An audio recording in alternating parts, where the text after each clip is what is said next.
ডাকসু নির্বাচনে ভূমিধস জয়ের পরে এবার ঢাকা বিশ্ববিদ্যালয়ের সিনেটেও থাকছেন সাদিক কায়েম ফরহাদরা। তালিকায় আরও আছে এজিএস মহিউদ্দিন খান, পরিবহন সম্পাদক আসিফ আব্দুল্লাহ এবং সদস্য সাবিকুন নাহার তামান্নার নাম। ডাকসুর প্রথম সভায় সিনেটের সদস্য হওয়া ৫ জন ছাত্র প্রতিনিধির নাম ঘোষণা করা হয়। ১৪ সেপ্টেম্বর অনুষ্ঠিত সেই সভায় সভাপতিত্ব করেছেন উপাচার্য অধ্যাপক নিয়াজ আহমেদ খান। উপস্থিত ছিলেন ডাকসুর নবনির্বাচিত ভিপি সাদিক কায়েম। দৃঢ় বন্ধনের আস্থায় শক্তিশালী স্টিলের আরেকটি নাম ZSRM, GS Farhad, AGS Mohiuddin Khan সহ কার্যনির্বাহী পরিষদের অন্য সদস্যরা।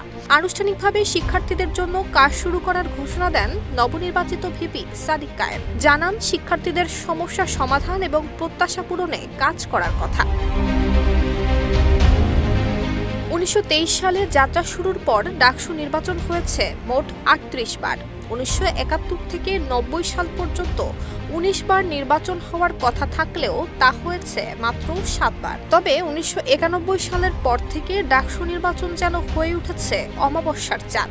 দীর্ঘ সময় পর ২০১৯ সালের নির্বাচনে ভিপি হন নুরুল হক নূর। এরপর গত ৯ সেপ্টেম্বর অনুষ্ঠিত হওয়া ডাকসু নির্বাচনে পাল্টে যায় ছাত্র রাজনীতির সমীকরণ। বিপুল ব্যবধানে ২৮টি পদের ২৩টিতেই জয়লাভ করে ইসলামী ছাত্র শিবির। ঢাকা বিশ্ববিদ্যালয়ের ইতিহাসে রচিত হয় নতুন এক অধ্যায়।